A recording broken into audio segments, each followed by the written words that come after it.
All right, please use your raise hand function if you'd like to ask a question. We have about 10 to 15 minutes. All right, Jeff Jones, go ahead. You have the first question today.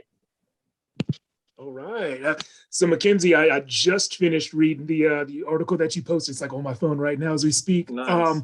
What made you want to piece that together?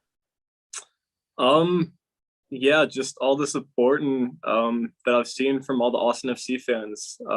Obviously, since I started playing, and then since I scored the goal as well. It's just been an outpouring of messages and support just on social media, and people have stopped me in person. So yeah, I wanted to take the time just to thank everybody for all the kind words that they've shared with me. Might be tough to answer this in a word or a sentence, but what does Austin mean to you? I mean, first and foremost, Austin is my home. It's where I grew up at. And it honestly means everything to me. Austin's a place where, yeah, I grew up for the first 18 years of my life, and where some of my, closest friends, and obviously where my family is. So yeah, it means a lot to me. Thank you, Jeff. Next up, Cam Kubik.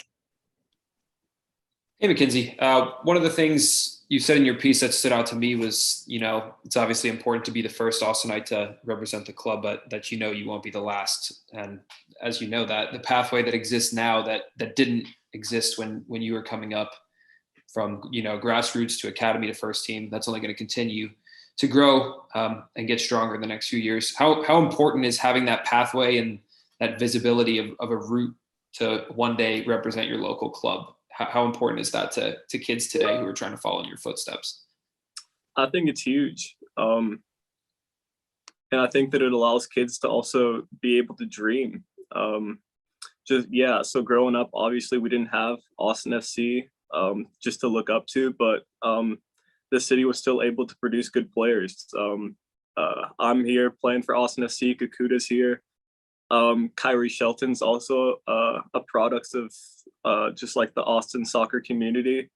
And obviously with the club here and with the pathway that it has now, I'm just hoping that it allows players even more of an opportunity just to be able to show themselves and to get recognized and to, eventually represent the club that they grew up in.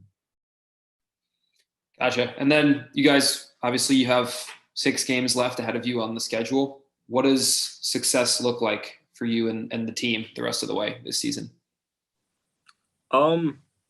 Success can look like a lot of things. Success can look like bringing as many points as we can.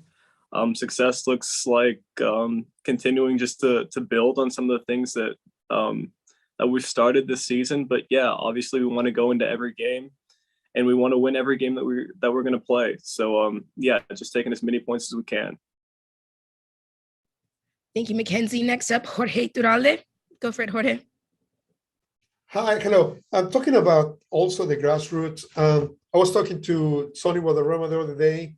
He said he saw you growing up until right now. He thinks you are going to get, farther. So how do you feel about that? What are your expectations?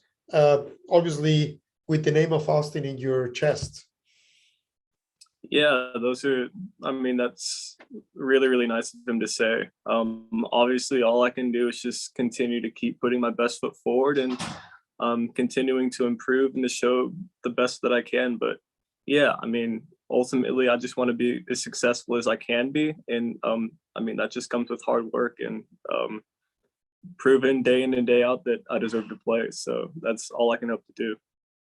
How hard is going to be having Gite as the main guy right now?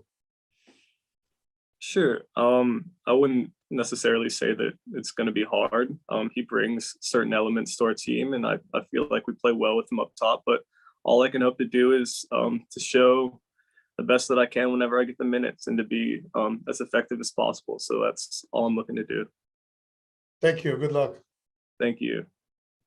Thank you, Jorge. Looks like Cam Kubik has a follow-up question. Go for it, Cam. I just wanted to quickly return to that really awesome play you had against Colorado, where you essentially turned your defender on the midfield line and broke through. That's obviously something, you know, as a forward, a little bit different than what we might see Musa get up to. Is that, you know, something you see as a unique skill set you can bring to the front line of this team, that ability to, you know, get in behind, as opposed to Musa, who's a bit more of a hold up type of forward, as Josh has utilized him so far? Yeah, well, first of all, thank you. And I think you kind of hit the nail right on the head there.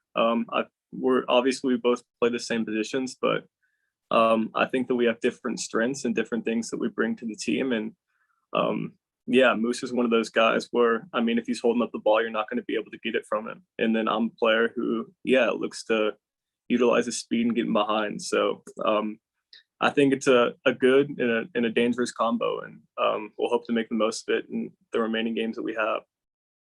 Awesome. Thanks, McKinze. Thank you.